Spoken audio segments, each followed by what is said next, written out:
Whatever may find,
풍성하신 하나님 아버지, 오늘도 저희를 주님의 전으로 불러주시고 예배드릴 수 있는 은혜를 허락해 주심에 감사드립니다. 주님, 비록 저희 교회가 작고 모인 인원도 많지 않지만 우리 마음속 주님을 향한 사랑과 믿음은 크고 뜨겁게 타오르게 하심을 찬양합니다. 주님, 저희 라이트 처치가 이 땅에 세워진 목적을 잊지 않게 하시고 한 사람 한 사람을 통해 주님의 나라가 확장되고 사랑이 흘러가게 해주시길 기도합니다. 특별히 지금까지 교회를 헌신적으로 섬겨온 우리 창우 형제가 효온 자매와 이번 주에 결혼을 합니다. 결혼과 함께 새로운 지역으로 나아가게 될 때 그의 삶과 가정을 주님의 크신 은혜로 축복해 주시고 이 부부가 어느 곳에 있든지 그곳에서 또 예배와 섬김의 기쁨을 누릴 수 있길 기도합니다. 또 한국을 방문 중인 승철 형제의 가족들과 그리고 떨어져 있는 성도들도 주님의 사랑 안에서 지켜주시고 몸은 떨어져 있어도 영적으로 하나가 되게 하여 주시며 다시 모일 때 더 큰 기쁨을 함께 나누며 찬양할 수 있게 해주시길 기도드립니다. 주님, 저희 각 사람의 마음과 형편을 아시는 주님께 모든 것을 맡겨드립니다. 삶의 어려움과 기도의 제목들 가운데 주님이 친히 위로해 주시고 응답하여 주시길 간절히 기도합니다. 특별히 오늘 있을 성찬식을 위해 기도드립니다. 이 시간 저희가 떡과 잔을 받으며 주님의 몸과 피를 기념할 때 그저 형식으로 지나가지 않게 하시고 주님께서 십자가에서 흘리신 사랑과 희생을 깊이 묵상하게 하시고 이 성찬을 통해 저희 각 사람과 교회가 새 언약 안에서 새 힘과 은혜를 받고 한 몸으로 더 굳게 연합하게 하여 주시옵소서. 이 예배 가운데 주님의 인재가 충만히 임하게 하시고 말씀을 전하시는 박성훈 목사님에게 성령과 능력과 지혜를 더하시어 저희가 그 말씀을 통해 새 힘을 얻고 한 주간도 단단히 살아가게 하여 주시옵소서. 이 모든 말씀 우리 주 예수 그리스도 이름으로 기도드립니다. 아멘. 형제들아, 우리가 너희 가운데 들어간 것이 헛되지 않은 줄을 너희가 친히 아나니, 너희가 아는 바와 같이 우리가 빌립보에서 고난과 능력을 당하였으나 우리 하나님을 힘입어 많은 싸움 중에 하나님의 복음을 너희에게 전하였노라. 우리의 권면은 간사함이나 부정에서 난 것이 아니요 속임수로 하는 것도 아니라. 아멘.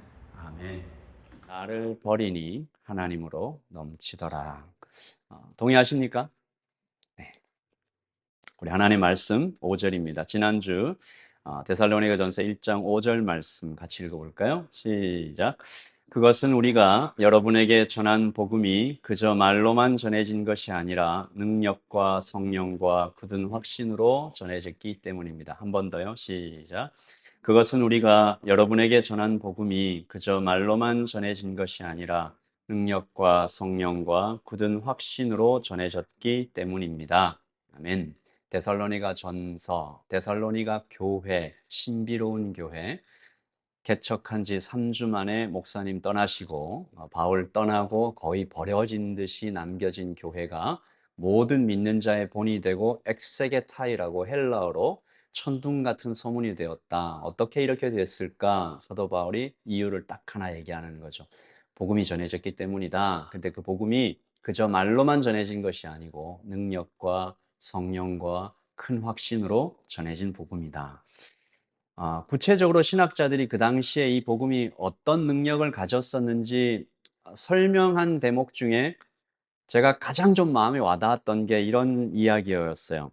1세기 로마에는 노예들이 많았습니다. 특별히 어린 남자들이 또 어린 여자들이 노예로 팔려가 가지고 주인의 집에 가면 이 사람 취급을 못 받죠. 매맞고 살해당하고 또한 성적인 도구로 착취를 당하면서 그렇게 일주일을 내내 지내다가 일주일에 딱 하루 교회를 가면 사람 대접을 받는 거죠. 뭐 이렇게 도구처럼 짐승처럼 불려지다가 형제라고 불려지고 자매라고 불려지고 이름으로 불리고 당신은 또 하나님의 아들이다라는 어떤 기가 막힌 얘기를 들었을 때, 그러니까 복음은 그 당시에 그토록 견고하게 보였던 계급을 깨뜨리고 돈의 욕심을 이기고 가난한 자들을 일으키는 그 능력으로 전해졌다라는 것입니다. 1장이 그렇게 데살로니가 교회의 어떤 신비로운 이 모습에 대해서 좀 설명했다면 2장은 저를 한번 따라서 하십시다. 이 복음을 어떻게 전해야 될까?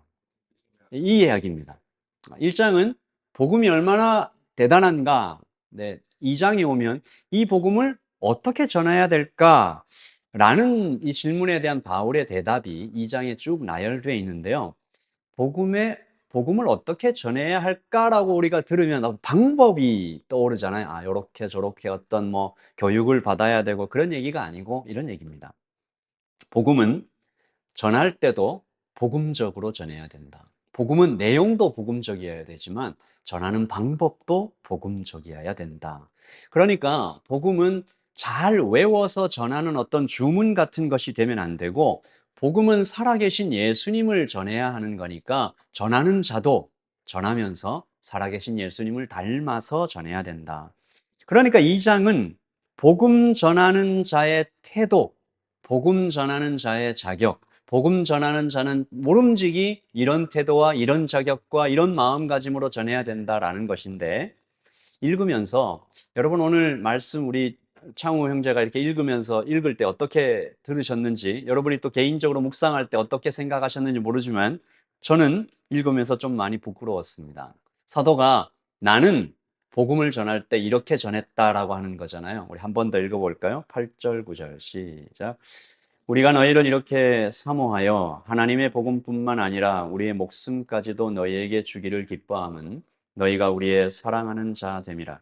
형제들아, 우리의 수고와 애쓴 것을 너희가 기억하리니 너희 아무에게도 폐를 끼치지 아니하려고 밤낮으로 일하면서 너희에게 하나님의 복음을 전하였노라. 그러니까 복음을 전할 때 목숨도 주면서 전했는데 기뻤다.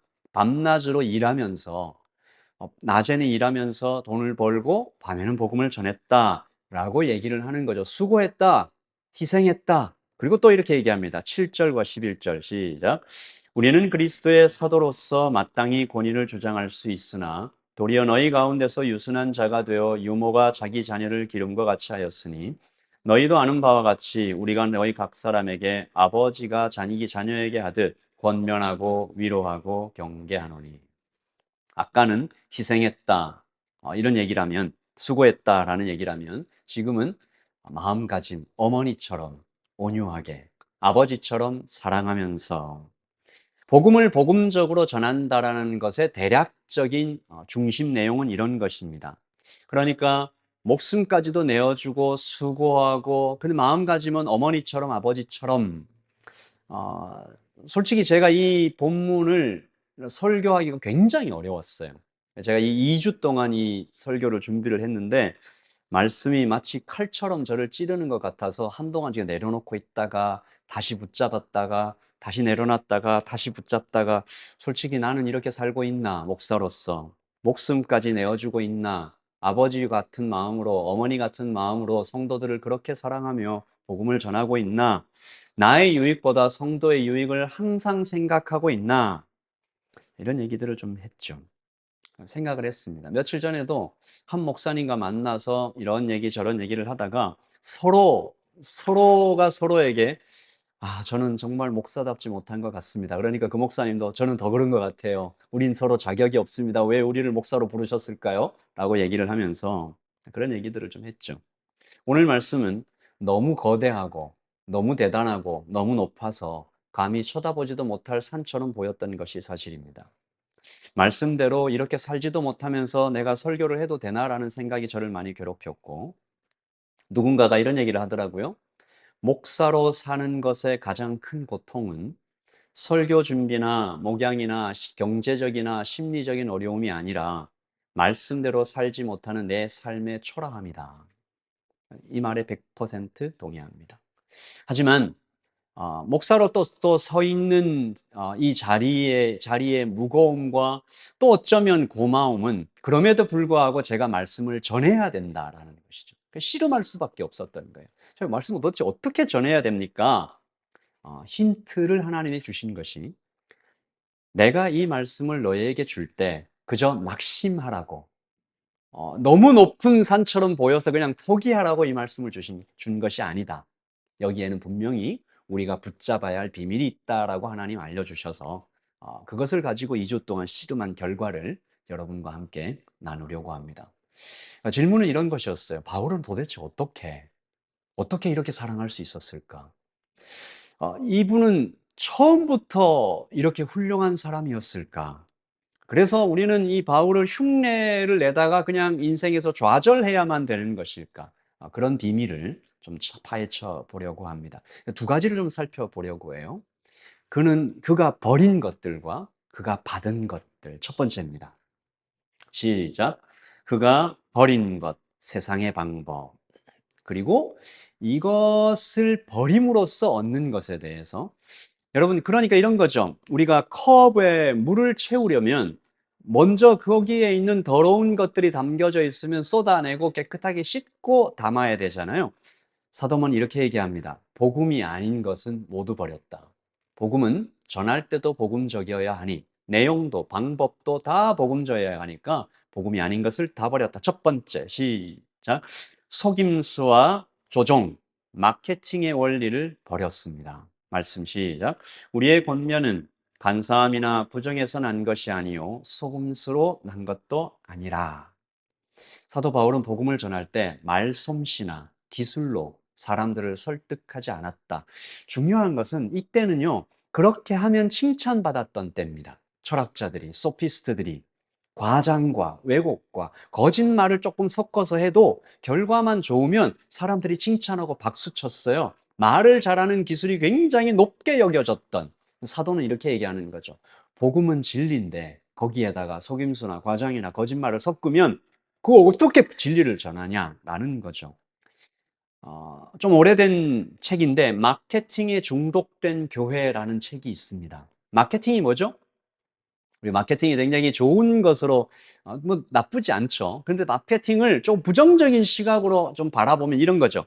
필요를 만들어내고 결과를 좀 부풀리고 거래를 성사시킬 수 있도록 각종 기술을 동원하는 것을 마케팅이라고 할 수 있죠. 그러니까 이런 겁니다. 전도할 때 예수님만 믿으면 당신의 모든 문제가 다 해결됩니다. 정성껏 기도하시면 사업이 대박 날 것입니다. 건강이 금방 회복될 거예요. 당신 인생이 완전히 풀려나갈 겁니다. 더 많이 기도하면 뭐 등등. 결과만 좋으면, 아니 그렇게 해서라도 결과만 좋으면, 그렇게 해서 그 사람이 교회 나오고 결과만 좋으면 되지 않냐라고 얘기하는데 복음이 변질될 가능성이 있다라는 것이죠. 예수님이 축소됩니다.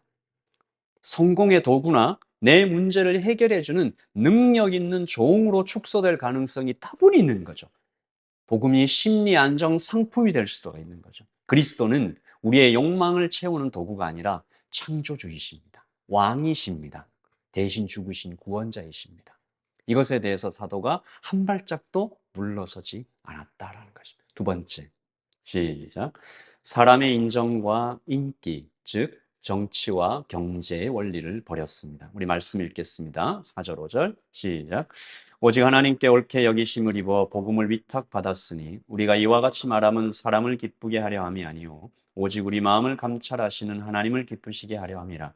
너희도 알거니와 우리가 아무 때에도 아첨하는 말이나 탐심의 칼을 쓰지 아니한 것을 하나님이 증언하시느니라. 아멘. 저는 사도가 이런 부분에 있어서 굉장히 유혹받았을 것이라는 생각이 들었어요. 인정받고 인기를 얻으면 사도는 또 그렇게 할 수 있었잖아요. 로마의 관리이기도 했고 백그라운드도 있었고 글도 잘 썼고 굉장히 능력이 있는 사람이니까 내가 인정받고 인기를 얻어서 그러고 난 다음에 좀 알려지고 위치를 얻으면 그래서 힘을 동원해서 복음을 효과적으로 전하면 되지 않을까. 지금도 복음을 전하기 위함이다라는 목적으로 힘 있는 사람이나 정치와 손을 잡는 사람들이 있습니다. 문제는 사람의 박수나 교인의 숫자나 좋아요 숫자들 이런 것들과 손잡고 거기에 목매달기 시작하면 복음이 한없이 가벼워질 수 있다는 것이죠. 오늘 말씀에도 그렇게 얘기하지 않습니까? 어디까지 가벼워질 수 있냐? 아첨하는 말과 탐욕을 채우는 것으로 복음이 추락할 수 있다. 정치와 경제.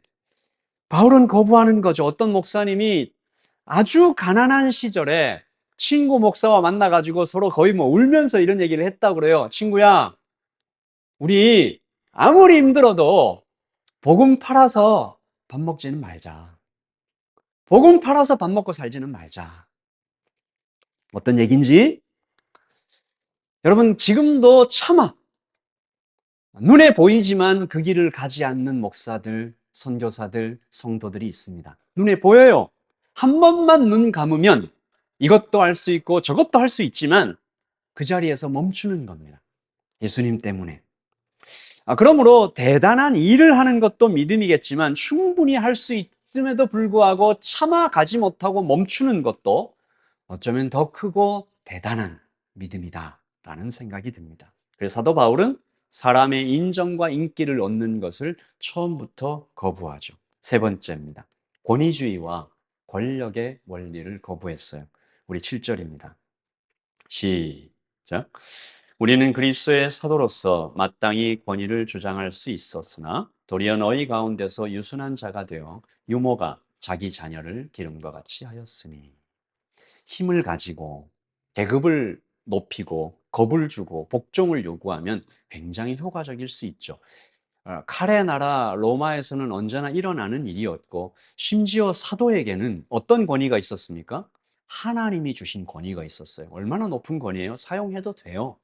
하지만 사용하지 않았다. 혹시라도 복음에 방해가 될까 봐 사도는 그 권위를 사용하지 않았다라는 것이죠. 이 세 가지, 마케팅의 원리, 정치와 경제의 원리, 권력의 원리를 거부한 이 사도 바울이 그런 것들을 다 버리고 어쩌면 맨몸처럼 아무것도 가지지 않은 상태에서 맨몸처럼 복음을 전했는데 이 버린 것들의 공통점이 하나 있더라고요. 이게 우리 안에 공포와 다 연결이 되어 있습니다. 복음 자체로 충분할까? 복음이 이게 충분할까? 이 시대에 먹힐까? 이런 거죠. 그래서 마케팅을 가져오는 거죠. 사람들이 이 복음을 거부하고 나를 거부하고 교회를 떠나는 것이 두려워서 그 사람에게 좋은 말만 해주는 겁니다. 약하고 무시받는 존재로 보일까봐 권위주의의 옷을 입고 이렇게 떡하니 서 있는 거죠. 생각을 해봅니다. 사도에게는 이런 두려움이 없었을까? 이 복음이 도대체 그 당시에는 복음을 믿는 사람들을 바보다, 어리석다, 미치광이다 그랬던 시절이잖아요. 사도가 머리가 나빠서 이런 것들을 다 거부했겠습니까? 혼자 생각했겠죠. 처음부터 용감하고 훌륭한 사람이었다고 보이지 않습니다.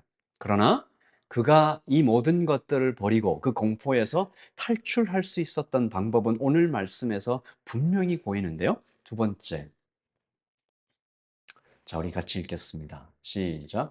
그가 받은 것, 하나님의 충만. 버리기 위해선 채워져야 한다. 사도는 이것을 얘기합니다. 사도는 더 이상 다른 어떤 것을 구하지 않을 정도로 가득 차게 받았다라는 건데 충분히 받았기 때문에 욕심이 없었고 그래서 버릴 수 있었다라고 얘기하는데 사도가 받은 게 뭘까? 4절입니다. 오늘 말씀의 핵심이죠. 우리 이 말씀을 두 번 읽겠습니다. 4절. 여기 아닙니다. 그 다음 안 나와요? 4절이 안 나와요. 우리 4절을 한번 찾아주실래요? 네. 우리 2장 4절을 우리 다 같이 찾아서 한번 좀 두 번 정도 우리 같이 읽읍시다. 찾으셨어요? 네, 우리 같이 읽겠습니다. 시작. 오직 하나님께 옳게 여기심을 입어 복음을 위탁받았으니 우리가 이와 같이 말함은 사람을 기쁘게 하려 함이 아니요 오직 우리 마음을 감찰하시는 하나님을 기쁘시게 하려 함이라. 아멘. 한 번 더. 오직 하나님께 옳게 여기심을 입어 복음을 위탁받았으니 우리가 이와 같이 말함은 사람을 기쁘게 하려 함이 아니요 오직 우리 마음을 감찰하시는 하나님을 기쁘시게 하려 함이라. 사도가 받았던 것은 하나님께 옳게 여기심을 받아서 복음을 부탁받았다. 이게 사도에게는 어마어마한 의미였다라는 거죠. 여기서 하나님께 옳게 여기심을 받았다라고 번역된 헬라어 도미카조라는 이 도키마조라는 이 단어는 금속을 용광로에 넣어서 끓이는 그런 과정입니다. 여러분 한 번이라도 어떤 뭐 유튜브나 아니면 직접 이 금이나 어떤 철을 이렇게 끓여서 끓이는 장면을 보셨으면 이게 끓이면요 불순물이 위로 떠오르거든요. 그것을 걷어내면 점점 순도가 올라가는데 이걸 도키마조라고 얘기합니다. 그러니까 바울은 그 불을 통과했다라는 얘기죠. 사도 안에 있었던 가짜들이 불타 없어지고 진짜만 남았다.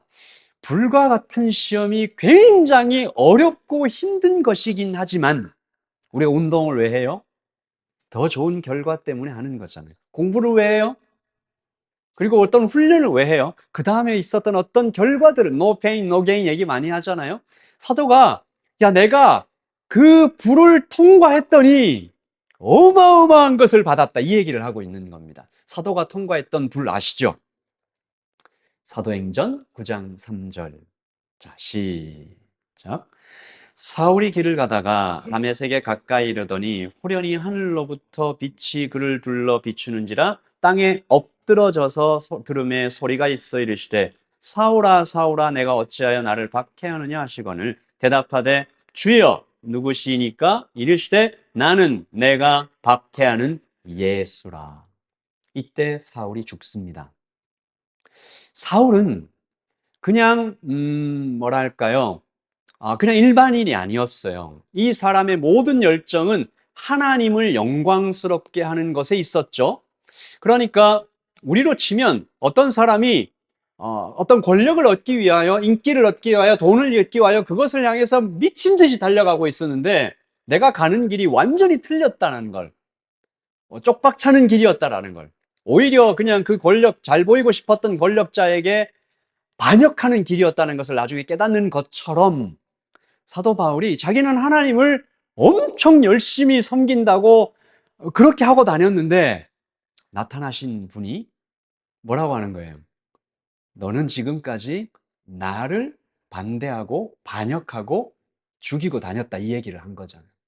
나는 네가 박해하는 예수다. 나는 하나님인데 너는 나를 박해하고 있었다. 이때 사도 바울이 불을 통과하고 자기 안에 있는 가짜들이 다 탑니다. 옛사람 바울이 장례식을 치른 날이 그 다메섹이라고 볼 수 있죠. 여러분 이제 우리가 그때 사울이 죽고 자기 안에 있는 가짜들이 나가고 나니까 뭐가 생기는가 좀 살펴볼 텐데 여러분 이걸 좀 보면서 우리도 좀 소망을 가지면 좋겠어요. 내가 이제 부들부들 떨면서 붙잡고 있는 이게 너무 놔지면 뭐가 좀 얻어질까? 시작. 1번. 시작. 나의 힘이 죽자. 유모의 마음이 태어났다. 여기서 유모는 그때 당시에 유모라고 썼지만 어머니의 마음입니다. 그러니까 지금으로 얘기하면 사랑이에요, 사랑. 오직 우리가 너희 가운데서 유순한 자가 되어 유모가 자기 자녀를 기름과 같이 하였더니 이게 이 마음이 사도 바울 안에 들어왔다. 뭐가 죽으니까? 그전에는 율법적 열심과 지적 종교적 능력으로 자기의 어떤 이 존재 가치를 증명하면서 막 다녔는데 나 공부 많이 했어. 나 이렇게 열심히 해서 막 이런 어떤 게 막 올라왔는데 그게 다 타버리고 없어지니까 생명의 성령님이 들어오니까 사랑이 막 솟아난다. 힘을 놔버리고. 우리도 힘을 좀 놓읍시다. 막 애쓰려고 하는 그 힘을 좀 놓읍시다. 그 힘을 놓고 그 하나님의 태우시는 불을 통과하니까 수치스럽죠. 눈이 막 다 멀고 자기 인생 달려갔던 길이 다 잘못되었다는 그 극한의 고통 속에 그걸 통과하고 나니까 만배나 더 좋은 게 자기한테 들어온 거예요. 사랑의 마음. 예수님처럼 자기 생명을 이게 사람이 할 수 있는 일이 아니잖아요. 그 사랑이 막 폭포수처럼 들어왔어요. 두 번째. 시작. 고발자가 죽자 아버지의 마음이 들어왔다.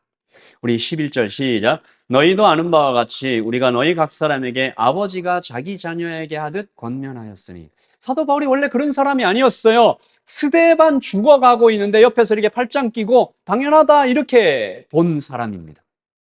사람들이 다 와서 당신이 여기 증인 되세요 하면서 이렇게 옷을 갖다 놨던 그 증인으로 서 있던 사람이죠. 그러니까 이분은 고발자였어요.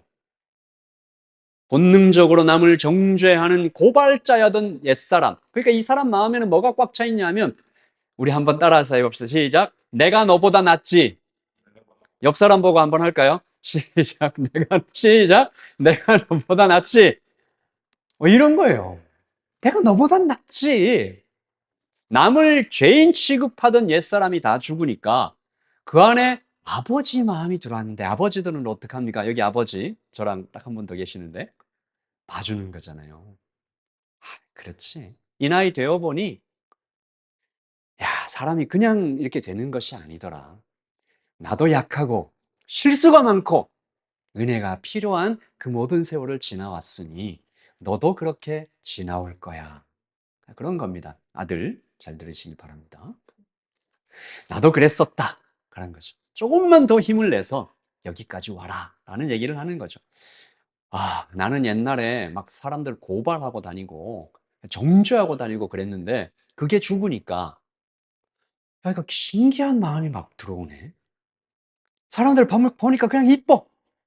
아버지의 마음이 막 들어오네. 사도 바울이 그것을 느꼈습니다. 세 번째, 시작. 내가 주인이다 라는 마음이 죽자 일꾼의 마음이 태어나는데요. 2장 4절 시작. 사람을 기쁘게 하려 함이 아니요 오직 우리 마음을 감찰하시는 하나님을 기쁘시게 하려 함이라. 내가 내 인생의 주인이다라고 하면서 뚜벅뚜벅 걸어가던 강철 같은 그 강철 같았던 자기 생각에는 다른 사람이 보기에도 그될 수 있지만 하나님 보시기에는 참 연약했던 참 보잘것없었던 그 옛사람이 죽으니까 그 자리에 겸손이 들어오는데 내가 주를 위해서 일한다 이랬잖아요. 사도 바울 그러고 살았잖아요. 옛날에 사울일 때 내가 하나님을 위해서 일한다 그랬더니 나중에는 저를 한번 따라서 하십니다. 주님이 나를 통해 그렇죠. 그렇게 바뀐 거예요. 주님이 나를 통해 일하신다.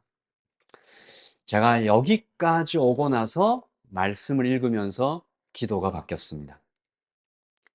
바울의 사랑은 그의 인격이나 위대한 성품이나 강철 같은 의지가 아니라 그의 옛사람이 십자가 앞에서 죽고 거기서 태어난 새로운 생명이기 때문에 그리고 바울이 가지고 있었던 그 어마어마한 사랑과 대단한 희생과 수고는 뭔가 자기가 획득한 것이 아니고 이미 모든 사람에게 다 하나님이 주어져 있는 것인데 옛사람이 죄가 가려놓고 있었던 거죠.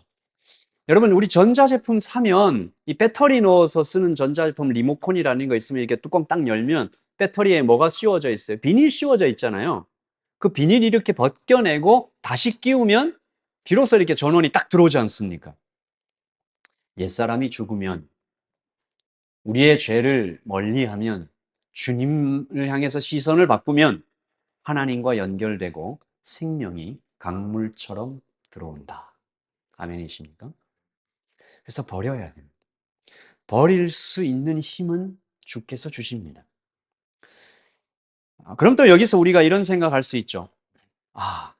바울처럼 극적으로 다메섹 같은 곳에서 눈도 좀 멀고 옛날에 우리 오카노 목사님이 그런 얘기 하셨다고 하는데 좋은 목사 되려면 죽을 병 걸렸다가 다시 살든지 뭐 이런 얘기를 하셨어요. 뭐 그래야 되나? 최소한 거의 죽었다가 살아나는 경험쯤은 해야 되나? 아니죠. 우리에게 하나님은 죽음과 부활을 경험할 수 있는 거룩한 은혜의 장치들을 매주 예배 가운데 그리고 또 특별하게 성찬이라는 장치를 통해서 하나님께서 우리에게 주셨습니다. 이 은혜를 다시 내 힘으로 유지한다라는 실수를 하지 않도록 하나님의 일하심을 경험할 수 있도록 우리가 사실은 예배에 와서 앉아서 하는 그 모든 순서들이 다 그런 거거든요. 우리 처음에 와서 예배하고 앉으시면 회개합니다. 지난주를 되돌아보죠. 되돌아보면 하나님 앞에서 참 부끄럽고 연약했고 다짐했으나 지키지 못했던 그런 것들이 막 떠오릅니다. 그래 하나님의 은혜를 구하죠. 찬양할 때쯤 되면 하나님께서 우리에게 그런 격려들을 계속 해주시는 거죠. 말씀을 들으면서 다시 하나님의 사랑을 먹습니다. 성찬도 그런 거죠.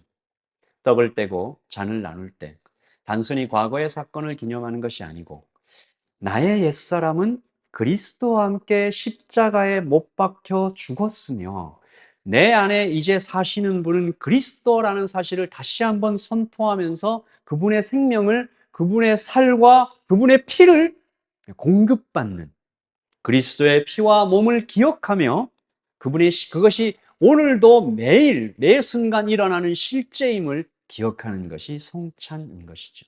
그러므로 오늘 말씀의 핵심은 세상은 우리에게 야, 더 열심히, 더 희생하고, 더 수고하고, 더 어떤 순결한 마음을 가지고 사도 바울처럼 너 못하니까 뭐 아버지처럼 유모처럼 그 정도 못하니까 자격 없는 목사야, 자격 없는 성도야 라고 말하는 것이 아니고 하나님은 그 자리에마저도 죽으라라고 얘기하시는 거죠.